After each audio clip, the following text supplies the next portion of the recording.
வந்த ரத்தம் ரசிச்சோம். பத்தி குச்சி அடுக்கி கணக்கு பாடம் படிச்சோம். தண்ணி இல்லாத்தில் கிட்டி புல்லு அடிச்சோம். கண்டவாள மேல காச வச்சு தொலைச்சோம். 5 பைசா பிலிம வாங்கி அப்பாவோட வெட்டியில கண்ணாடி லென்ஸ் வச்சு சினிமா காவிச்சோம்.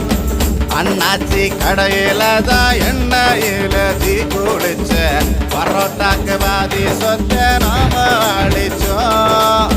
பொட்டல் காட்டில் பொழுதெல்லாம் ஓட்டம் போட்டு திரிஞ்சோம். வெயில தவிர வாழ்க்கையில வேற என்ன அறிஞ்சோம். வெயிலோடு விளையாடி வெயிலோடு உறவாடி வெயிலோடு மல்லு கட்டி ஆட்டம் போட்டோமே.